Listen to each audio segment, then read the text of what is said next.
Poland में एक none court में केस करती है, वो भी स्कॉन के अगेंस्ट। उस नन का कहना था कि पोलैंड में स्कॉन को बैन होना चाहिए क्योंकि ये लोग हमारे यहाँ पे एक ऐसे कैरेक्टर को ग्लोरीफाई करके फॉलोवर्स बटोर रहे हैं जो कि खुद लूज कैरेक्टर है, जिसकी 16,000 प्लस वाइफ्स है। जी हाँ, यहाँ पर हम सभी के भगवान श्री कृष्ण की बात हो रही है। अब यहाँ पे कोर्ट में अपोजिशन में होते हैं स्कॉन के फॉलोवर्स।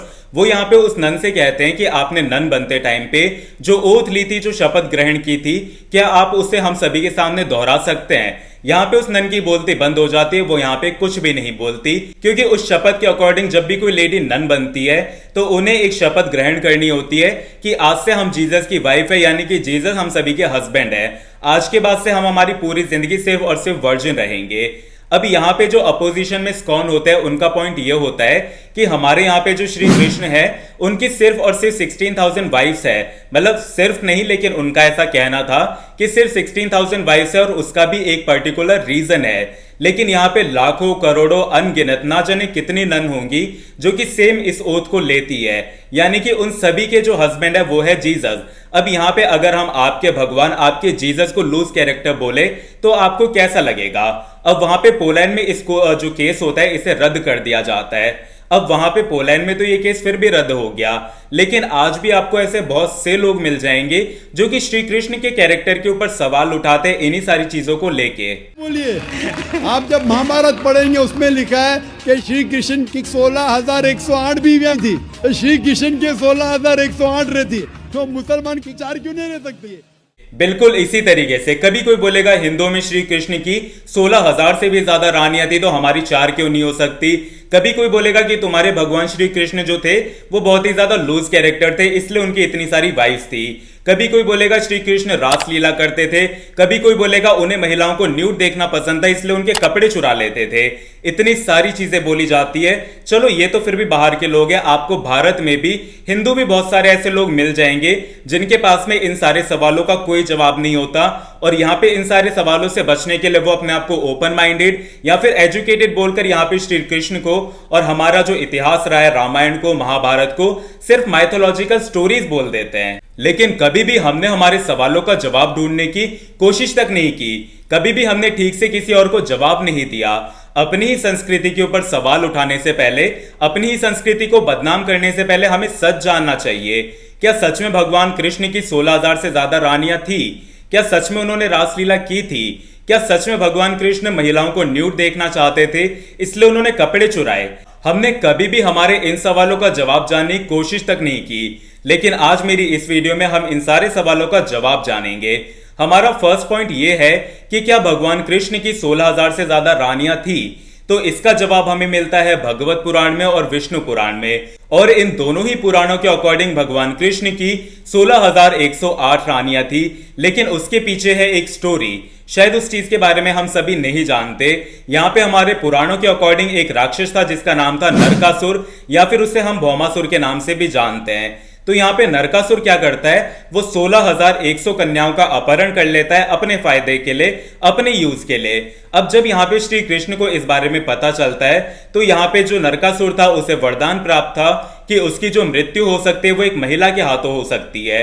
तो यहाँ पे श्री कृष्ण जाते हैं उससे युद्ध करने के लिए अपनी एक रानी सत्यभामा के साथ में। अब यहाँ पे देवी सत्यभामा की सहायता से नरकासुर को भगवान कृष्ण मार देते हैं। अब यहाँ पे जब नरकासुर मर जाता है उसके बाद में भगवान कृष्ण उन 16,100 कन्याओं को आजाद कर देते हैं। लेकिन अब यहाँ पे उन कन्याओं का ये कहना था कि अब हम यहाँ से जाएंगे कहाँ पे, क्योंकि अब हमें हमारे घर परिवार वाले अपनाएंगे नहीं, क्योंकि हम एक राक्षस के साथ रह चुके हैं। अब हमसे कोई भी विवाह नहीं करेगा। अब हमारे पास में सिर्फ एक ही रास्ता है कि हम सभी अपनी जान दे दे।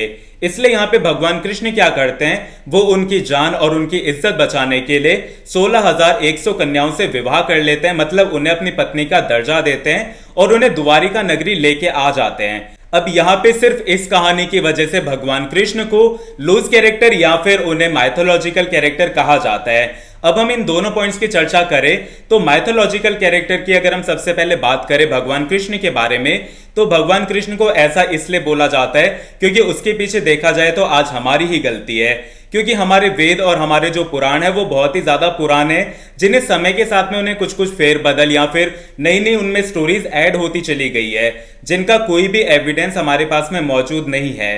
अब यहाँ पे अगर हम नरकासुर की बात करें तो नरकासुर का जो जन्म बताया जाता है वो बताया जाता है वराह अवतार से और भूमि देवी से, इसलिए उसे भौमासुर कहा जाता है। अब यहाँ पे जो वराह अवतार हुए थे भगवान विष्णु के, वो हुए थे सतयुग में, सत्य युग में। तो अब यहाँ पे ऐसा तो लॉजिकली पॉसिबल ही नहीं है कि यहाँ पे 2 युग तक कोई भी राक्षस या कोई भी जिंदा रह सकता है। इसके अलावा भगवान कृष्ण हुए थे द्वापर युग में और उससे पहले एक युग जा चुका था जो कि था त्रेता युग। अब यहाँ पे त्रेता युग में और रामायण में नरकासुर के बारे में कोई जिक्र नहीं मिलता हमें।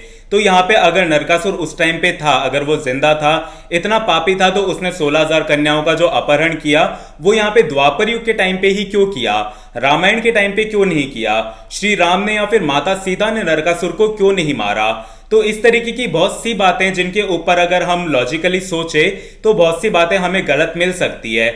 लेकिन यहाँ पे अब आप एक चीज और नोटिस करिए कि हो सकता है कि यहाँ पे नरकासुर नाम का कोई राक्षस हुआ ही ना हो सकता है कि नरकासुर एक माइथोलॉजिकल कैरेक्टर हो सकता है कि वो 16,100 जो महिलाएं थी वो माइथोलॉजिकल कैरेक्टर हो, उनका कोई भी क्योंकि लीगल एविडेंस हमारे पास में मौजूद नहीं है। इसके अलावा भगवान कृष्ण को लूज कैरेक्टर बोलने वाले एक बार थोड़ा तसल्ली से सोचो, अगर हम इस कहानी को सच भी मानते हैं, उसके अलावा भी भगवान कृष्ण की मान लेते हैं 16,108 रानियां थी, तो सिर्फ रानियां ही तो थी। क्या आपने कभी भी भगवान कृष्ण के 16,000 बच्चों का जिक्र सुना?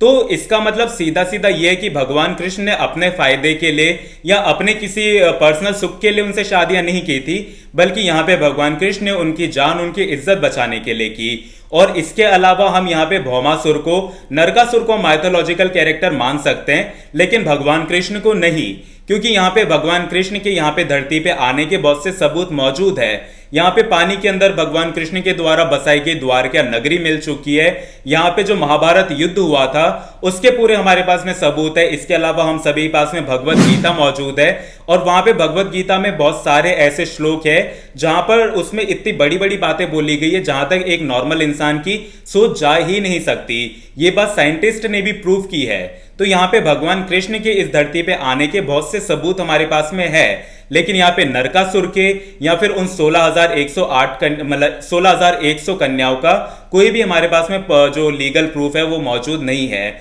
इसके अलावा बचती है भगवान कृष्ण की सिर्फ और सिर्फ 8 रानियां।